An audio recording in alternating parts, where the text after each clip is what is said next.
fans, welcome back to the channel. It's Friday and boy do we have a tasty recipe for you this week.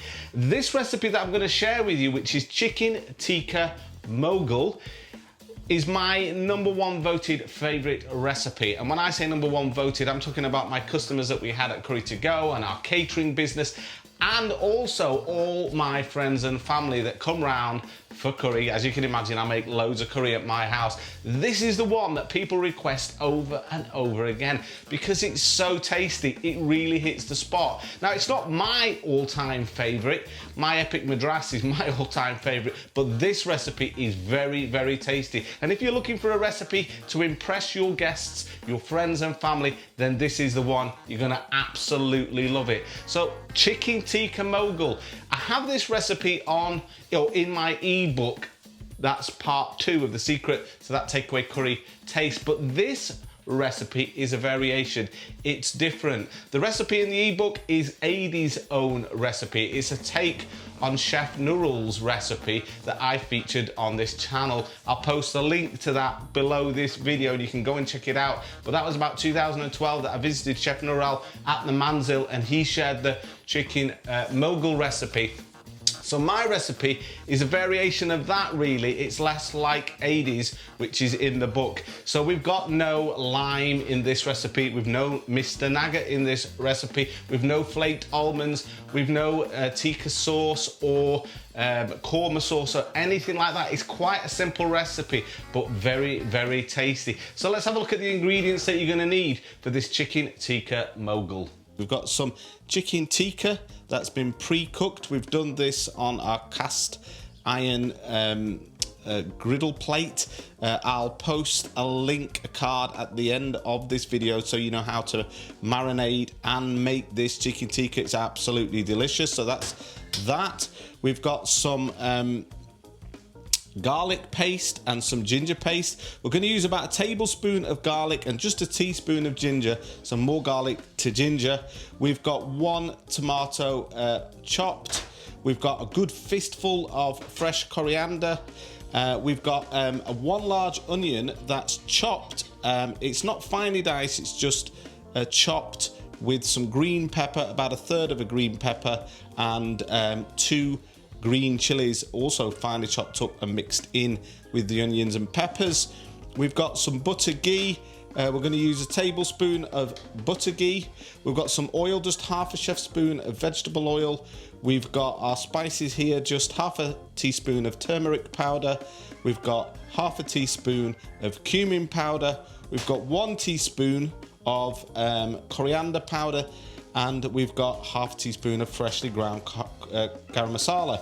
The coriander and the cumin are also freshly ground, as I recommend in most of my videos. If you can freshly ground these, you'll definitely get a better result. We've got some methi leaves. We're just going to use a pinch of methi. We've got some single cream, and we've got some Patak's Balti paste. Now you might be thinking, what? A ready-made curry paste going in an authentic curry? Well, they use this quite extensively in Indian restaurants and takeaways, as you'll see with Chef Nurul's recipe. As I say, I'll post the link below. It really does add a richness to this dish. We've got some hot base gravy here. We're going to use a bit of base gravy as well. We've also got some salt to taste. So let's see how we put all this together into our curry. Now, just before we put this curry together, some of you will have noticed I've changed things a little bit in here. This is a very small space, my curry man shed, 10 foot by 10 foot. In fact, it's actually probably a little bit bigger than the unit that we had at Curry To Go. Essentially though, it's a studio in that I've got lighting in here, I've got multiple cameras in here, and it was just a little bit tricky when I had my burner over there, and I used to do all the prep and the demonstration of what we were going to put in the curry and then go and cook it over there. It was a lot of messing around, moving cameras about and whatnot. And also I've painted this background orange just because with it being all white, it was messing around with the lighting and the white balance, just looking a little bit washed out. So hope these videos start to look a little bit better now we've changed things around. And let's get cracking. Let's put this curry together. So the first thing that we're going to do is we're going to get our pan hot. So we want a medium to high heat with our aluminium pan. So we've got a nice hot pan to start with. This really is a very tasty dish. It's very rich, very decadent, very umptuous. It's a favourite word of mine, umptuous, I know, but it's very, very umptuous. You really are going to impress people with this curry. Now, what we're actually going for and what Chef Nural demonstrated at the Manzil back in 2012 is what they call a kosher style of curry cooking. What does that mean? Well, it's Bengali for a very tight, dry mix in the pan rather than having lots of liquid. If you remember that video, you'll remember he cooked it very, very dry for quite a long time, and that intensifies the flavour. They call it kosher in Bengali, and that is what we're going for with this dish. It's what makes it really intense and delicious. So our pan is getting nice and hot. So first thing we're going to do is just get our oil in the pan, which is half a chef spoon with oil.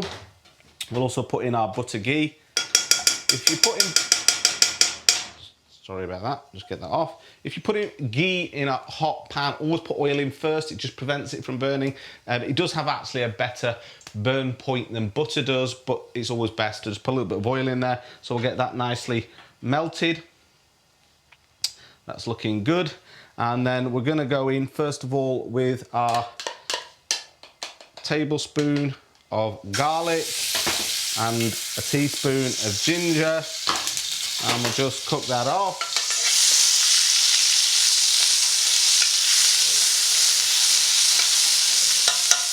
And then we're just going to put a pinch of methi in. Just cook that for a second. And then in with our onions.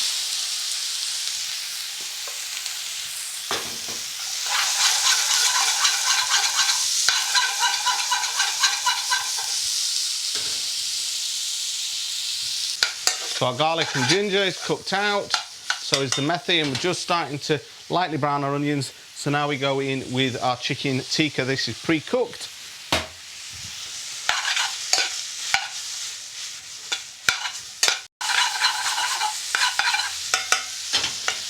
So now we can go in with our spices. So we're going to go in with our turmeric powder, our coriander powder, and our cumin powder. And the Garam Masala, we'll put that in at the end.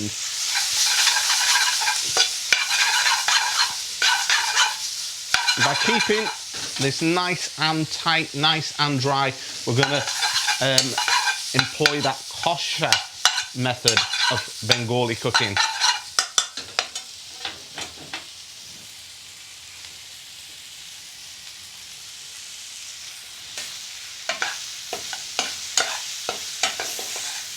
Just make sure to keep turning things and make sure nothing sticks, because it's very, very dry. Right, now we can add in just about half a ladle of base gravy, just to loosen things up a little bit.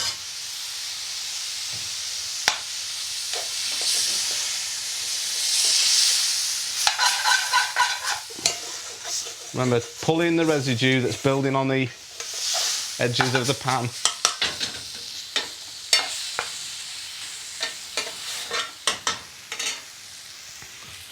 Okay, and then our next key ingredient is a good heaped tablespoon of our Patak's Balti paste.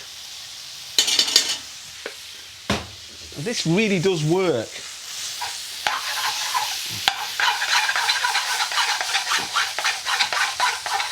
Now you really want to fry that Patak's Balti paste off.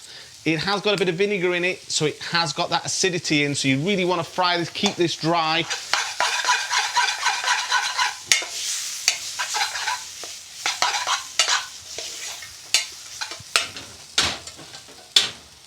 Okay, so now we're going to go in with most of the coriander, but we're going to save a little bit for garnish at the end. So I'll just put that in. We're also going to go in with our tomato, add that in, and then just bring that in.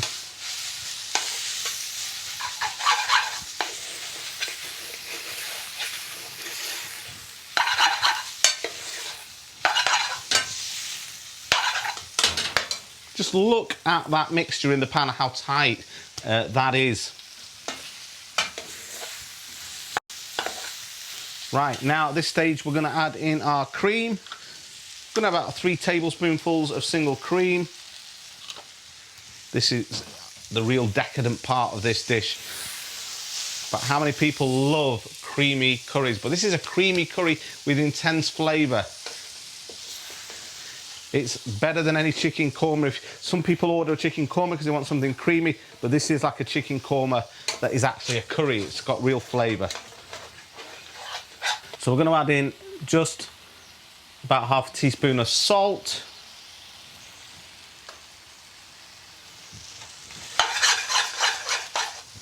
And then probably about another half ladle of base gravy.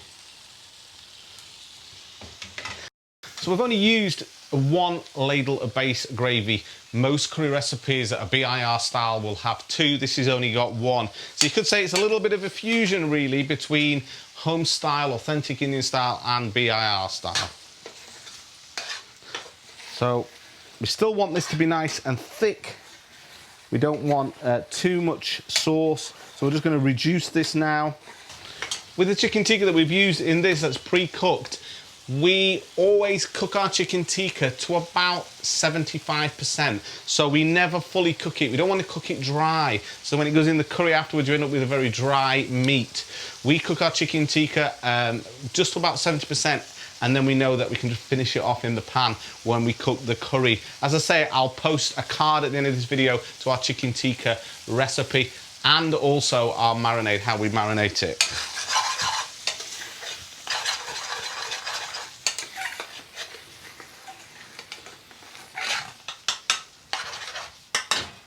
Right, that's more or less done. I'm just going to turn the heat down very, very low.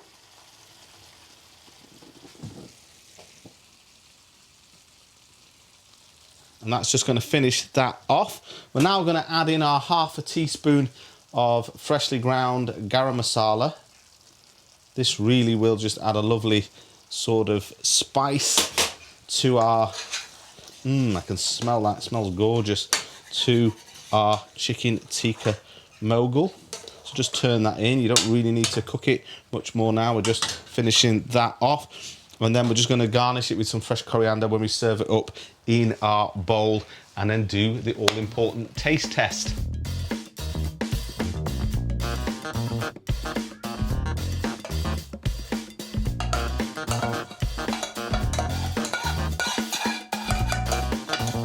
So we just want to finish that off with some more fresh coriander with stalks in. It's looking really colourful. And then just a drizzle of fresh single cream, just a little bit, just over that there, like that. Just looks so nice.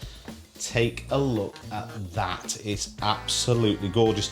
And I tell you, honestly, make this for some guests, some friends, some family, and they're gonna think you're absolutely amazing. They're gonna love this curry and they're gonna keep on requesting it every time they come round because it is very, very, very tasty. So let's just do the taste test and tell you how this tastes. So I'm just gonna first of all try some of this sauce.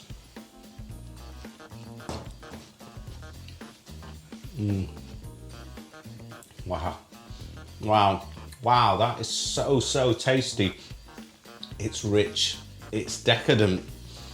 It's flavorful. It's just so packed full of flavor. You can really taste the garam masala spices in this curry, and the creaminess just really goes with that garam masala. Let's just try some of the chicken.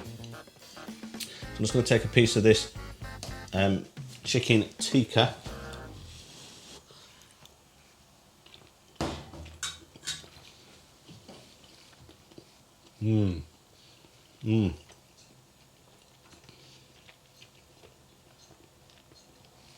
Absolutely melts in the mouth. It's a crowd pleaser for sure. Have a go at making it and let me know what you think about it. And more importantly, make this for someone you love as a treat. So I'm going to cook you a meal, make this, and let me know what they think of it. I'm guaranteeing you, you will really please them with this. There are very few people that would not like this curry. It's got spice, but it's not overly hot. We had a little bit of green chili in there. We've got the lovely spices of the Garam Masala, so it's so flavorful. We've got the creamy goodness, and we've got that chicken tikka, which just melts inside. It is a really, well, it really is a winning combo. Definitely try it. So tune in next week for more incredible recipes. I've been making videos about every 2 weeks just recently. The last, say, 3 videos, I think have been spaced about 2 weeks apart because I've been busy just recently over the last couple of months with some editing projects for clients. But now, thankfully, those projects are finished, so I'm going to aim to do a video each week. In fact, you're going to get another little treat in the middle of the week, but look out for that. I'm going to say nothing about it right now, but we've got something else planned that's coming mid-week, so look out for that. So if you're new to this channel, if you're new here, please subscribe. Don't forget to hit the bell notification button so you'll be alerted by YouTube when I make new videos and new recipes are posted. If you're a regular visitor, then please give me a like. That really does help the algorithm. And if you're interested in any of the things that we feature on this channel, I usually link them below the video. We've got recipe books and all sorts of things that might interest you, so check those out. So till next time, happy currying.